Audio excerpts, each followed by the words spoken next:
Hello friends, welcome. आज हम लोग इस वीडियो में डिस्कस करने वाले हैं इंट्रोडक्शन ऑफ बायोमेम्ब्रेन्स। बायोमेम्ब्रेन्स क्या होती हैं एक्चुअल में, उसके बारे में हम लोग जानेंगे और उसका थोड़ा सा इंट्रोडक्शन देखेंगे। Okay friends, biomembranes are also called as the cover of life. Means हम ये कह सकते हैं कि सेल, जिसे हम कहते हैं अ यूनिट ऑफ लाइफ, उसको चारों से कवर करने वाली जो स्ट्रक्चर होती है उसे हम कहते हैं membrane. Membranes means a covering structure, covering type of structure, उसे हम कहते हैं membranes. Okay friends, biological membranes जितनी भी होती हैं, अगर आप लोगों ने पहले के वीडियोस देखेंगे तो आपको सेल के पार्ट्स जब हम लोगों ने डिस्कस किया था, तो बायोलॉजिकल मेम्ब्रेन्स यानी कि कवर कितने टाइप के हो सकते हैं सेल में। वो कवर्स फ्रेंड्स मेनली ये चार तरह के होते हैं। एक यूकैरियोटिक सेल में ये चार तरह के कवर्स हो सकते हैं। ओके, पहला हमारा कवर ऑफ सेल, एक ऐसा कवर जो कि पूरे के पूरे सेल को कवर करता हो। ओके, और वो उसके इंटरनल एनवायरनमेंट को एक्सटर्नल एनवायरनमेंट से अलग करता हो पूरी तरह से। हम उसे कहते हैं cell membrane. Okay, membrane of cell. Fine. Similarly vacuole, जो हमारा लार्ज स्ट्रक्चर होता है जो कि मेनली प्लांट्स में पाया जाता है, उसकी जो कवरिंग होती है उसे हम कहते हैं वैक्यूल मेम्ब्रेन और टोनोप्लास्ट। ठीक, जो हमारा न्यूक्लियस होता है उसकी जो कवरिंग होती है उसे हम कहते हैं न्यूक्लियर मेम्ब्रेन। न्यूक्लियस की जो कवरिंग होती है उसे हम कहते हैं न्यूक्लियर मेम्ब्रेन। ओके, और जो हमारे ऑर्गेनेल्स होते हैं, एक यूकैरियोटिक सेल में जो वेल डेवलप्ड ऑर्गेनेल्स हैं, जो डिफरेंट डिफरेंट कंपार्टमेंट्स हैं, उनकी जो कवरिंग होती है, जो उनको साइटोप्लाज्म से अलग करती है, जो उनको हाइलोप्लाज्म से अलग करती है, जो सेल के फ्लूइड से उनको अलग करती है, जो उनका अलग सेपरेट इन्वायरमेंट बनाती है, उस मेम्ब्रेन कहते हैं ऑर्गेनेलर मेम्ब्रेन। और जिस ऑर्गेनेल की मेम्ब्रेन की बात करें उसके बेसिस पे उसका नाम रखा जाता है। फॉर एग्जाम्पल, माइटोकॉन्ड्रिया की अगर मेम्ब्रेन है तो माइटोकॉन्ड्रियल मेम्ब्रेन, अगर हमारा एंडोप्लाज्मिक रेटिकुलम की मेम्ब्रेन है तो ईआर मेम्ब्रेन, अगर गोल्गी बॉडी की मेम्ब्रेन है तो जीबी मेम्ब्रेन, और अगर वो लाइसोसोम की मेम्ब्रेन है तो लाइसोसोमल मेम्ब्रेन। इस तरह से जिस ऑर्गेनेल के मेम्ब्रेन की हम बात करेंगे, हम उसी ऑर्गेनेल के बेसिस पे उस मेम्ब्रेन का नाम रखेंगे। फाइन। अब आते हैं हिस्ट्री ऑफ मेम्ब्रेन। मेम्ब्रेन की एक्चुअली में हिस्ट्री क्या है फ्रेंड्स? सबसे पहले जो टर्म था प्लाज्मा लेमा, जिसको कि सेफ्रिज ने प्रपोज किया था इन 1928। उससे भी पहले टर्म सेल मेम्ब्रेन, मेम्ब्रेन जैसा कि मैं बोल चुका हूं cover, it was first proposed by Nageli and Cramer in 1855। Okay, और इन सब ने मेम्ब्रेन को बोला था कवर ऑफ ऑल सेल्स, यानी कि एक ऐसी एनवेलप जो कि हर तरह के सेल्स में पाई जाती है। मैंने वीडियो नंबर 1 में ही आप लोगों को बताया था कि membrane is an essential part of cell. Without membrane cell is not possible, existence of cell is not possible. बिना मेम्ब्रेन के कोई सेल एग्जिस्ट ही नहीं कर सकती। Okay, structure composition of plasma membrane. Plasma membrane का जो स्ट्रक्चर होता है या उनका जो कंपोजिशन होता है, ये सबसे पहले दिया था ओवरटन, ई ओवरटन ने इन 1895, और इन्होंने प्रपोज किया था एक लिपिड मॉडल। ओके, इनके अकॉर्डिंग जो हमारी सेल है उसके चारों ओर एक लिपिड की लेयर पाई जाती है फ्रेंड्स। एक लिपिड की लेयर जो कि हमारे इंटरनल एनवायरनमेंट को, हमारे इंटरनल एनवायरनमेंट को एक्सटर्नल एनवायरनमेंट से अलग करती है। इनका सिर्फ इतना कहना था कि जो प्लाज्मा मेम्ब्रेन है वो सिर्फ और सिर्फ लिपिड की बनी होती है, जो कि इंटरनल एनवायरनमेंट को एक्सटर्नल एनवायरनमेंट से सेपरेट करती है, और इसके थ्रू बहुत ही कम मॉलिक्यूल्स आर पार जा सकते हैं। Okay, later on in 1925 Gorter and Grendel, इन दो साइंटिस्टों ने कलेक्टिवली जो प्रपोज किया था वो मॉडल था bimolecular layer of lipid cell. Okay, और इन्होंने काम किया था आरबीसी पर। यस, कई तरह के सेल्स की आरबीसी इन्होंने कलेक्ट की थी और उस पर इन्होंने एक्सपेरिमेंट करके देखा था। फिर उन्होंने ये बताया कि जो हमारी लिपिड की लेयर होती है that is not a single layered. Yes, it is true कि वो लिपिड की बनी होती है, but that is not only single layered, that is double layered.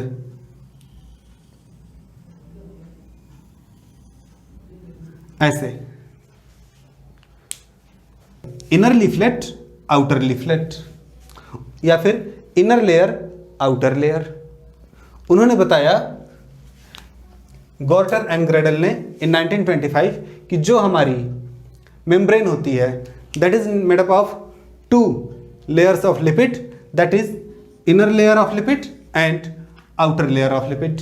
और ये दोनों ही layer internal environment of the cell को एक्सटर्नल एनवायरनमेंट से सेपरेट करती हैं। ओके, फर्दर अब हम बात करें फंक्शन की। फ्रेंड्स, मेम्ब्रेन्स बहुत ही इंपॉर्टेंट रोल प्ले करती हैं एक सेल के एग्जिस्टेंस के लिए। हालांकि ये इस इंट्रोडक्टरी वीडियोस है, इसलिए मैं आपको बहुत ही कम और बहुत ही सिलेक्टिव पॉइंट्स बताऊंगा। सबसे पहला है कि medium of communication between cells. एक सेल जब दूसरे सेल से कम्युनिकेट करती है तो उसमें मेम्ब्रेन का सबसे अहम रोल होता है। फ्रेंड्स, एक सेल के अंदर क्या है और दूसरी सेल के अंदर क्या है, सेल्स इन दोनों से बहुत ही अनजान होती हैं। एक सेल के मेम्ब्रेन पर क्या क्या चीज़ें हैं और दूसरी सेल के मेम्ब्रेन पर क्या क्या चीज़ें हैं, इन्हीं दोनों बातों पर डिपेंड करता है कि इनके बीच में किस टाइप का कम्युनिकेशन पॉसिबल है और कम्युनिकेशन कैसा हो सकता है। ये दोनों एक दूसरे के पास आएंगी, एक दूसरे के दूर जाएंगी, या एक दूसरे का ग्रोथ और मेटाबॉलिज्म रेगुलेट करेंगी, ये इनके मेम्ब्रेन पर ही डिपेंड करता है। फाइन। दूसरा, semi permeable and selective permeable. अभी पिछले वीडियो में जो हमारा सेल वॉल का वीडियो था फ्रेंड्स, हम लोगों ने बात की थी सेल वॉल के बारे में।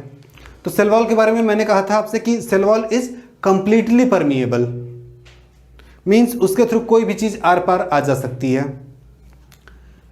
ओके, बट प्लाज्मा मेम्ब्रेन के केस में या सेल मेम्ब्रेन के केस में ऐसा नहीं होता। मेम्ब्रेन्स बहुत ही टाइटली रेगुलेट करती हैं कि उनके थ्रू क्या क्या चीजें आर पार जा सकती हैं। बताते हैं friends.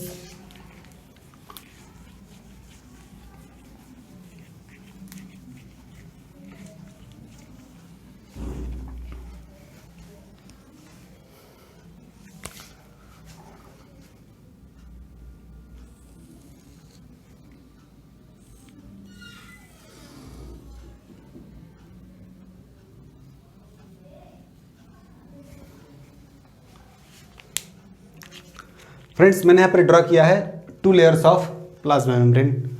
Okay, this is the inner environment and this is external environment.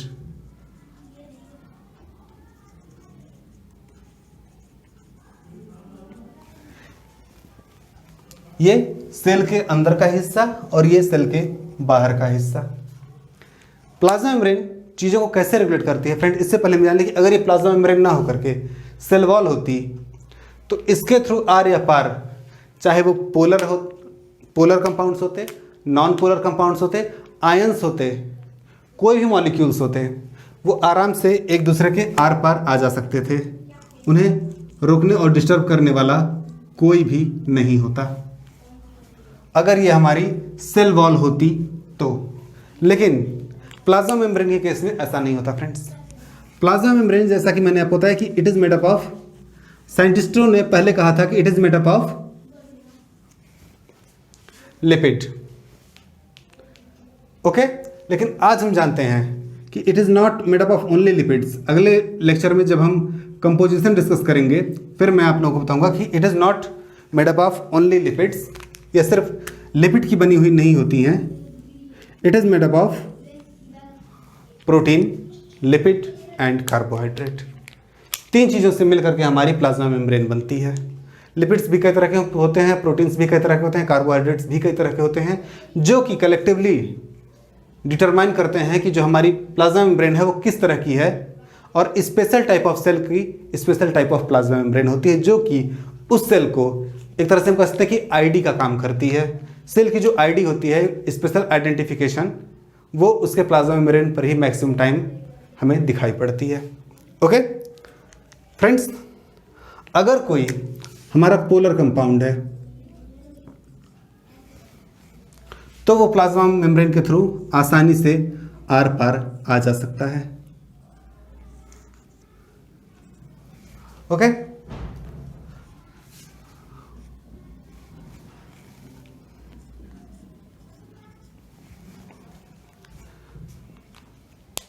Friends, अगर हमारा कोई नॉन पोलर कंपाउंड है तो वो आसानी से प्लाज्मा मेम्ब्रेन के थ्रू आर पार आ जा सकता है। फॉर एग्जांपल O2, CO2, दोनों कंपाउंड्स, इन्हें ट्रांसपोर्ट होने के लिए किसी भी तरह के चैनल, किसी भी तरह के कैरियर की ज़रूरत नहीं पड़ती, किसी भी तरह की एनर्जी की ज़रूरत नहीं पड़ती। ये आसानी से प्लाज्मा मेम्ब्रेन के थ्रू आराम से आर पार आ जा सकते हैं। ओके, अब अगर हम बात करें पोलर कंपाउंड्स की, तो पोलर कंपाउंड्स में भी जो हमारे नॉन आयनिक होते हैं, नॉन आयनिक कंपाउंड्स होते हैं, उनका ट्रांसपोर्ट भी हो सकता है, लेकिन उनके ट्रांसपोर्ट का जो रेट होता है वो नॉन पोलर से कहीं कम होता है, और मैक्सिमम टाइम इनके लिए हमारे चैनल्स या कैरियर्स होते हैं प्लाज्मा मेम्ब्रेन में, जो कि in polar non ionic compounds को बाहर से अंदर या अंदर से बाहर ले जा सकते हैं। For example glucose and water. Glucose के ट्रांसपोर्ट के लिए ग्लूकोज ट्रांसपोर्टर्स होते हैं जिन्हें हम ग्लूट प्रोटीन्स कहते हैं, और वाटर के ट्रांसपोर्ट के लिए हमारे एक्वापोरिन्स होते हैं। ओके, इसके अलावा अगर हमारा कोई आयनिक कंपाउंड है, polar ionic compound, polar ionic compound है, पोलर आयनिक मॉलिक्यूल है, या कोई भी एक आयन है, तो बिना किसी कैरियर के वो मेम्ब्रेन के थ्रू आसानी से आर पार नहीं जा सकता। उसके लिए हमें कैरियर की ज़रूरत पड़ेगी ही पड़ेगी। उसका ट्रांसपोर्ट प्लाज्मा मेम्ब्रेन के थ्रू बहुत ही मुश्किल होता है। For example sodium ion and potassium ion, जिनके लिए हमारा सोडियम पोटेशियम पंप होता है। ओके फ्रेंड्स, किस मॉलिक्यूल को अंदर जाना है, किस मॉलिक्यूल को बाहर आना है, किस मॉलिक्यूल को अंदर सेल के अंदर ही रुके रहना है, ये डिसाइड करती है हमारी प्लाज्मा मेम्ब्रेन, और इसीलिए ये सेमी परमिएबल या सेलेक्टिव परमिएबल होती है। ओके, अपनी इसी प्रॉपर्टी की वजह से, जैसा कि मैंने भी कहा कि यह रेगुलेट करती है चीज़ों का आना, चीज़ों का जाना, तो ये होम्योस्टैसिस को भी मेंटेन रखती है, और साथ ही साथ ऑस्मोटिक प्रेशर को भी बैलेंस रखती है। तो फ्रेंड्स, आज के लिए बस इतना ही। आई होप आप लोगों को ये वीडियो पसंद आया होगा। अगर आप लोगों को ये वीडियो अच्छा लगे तो इसे शेयर करें और दूसरों तक भी पहुंचाएं। Thank you.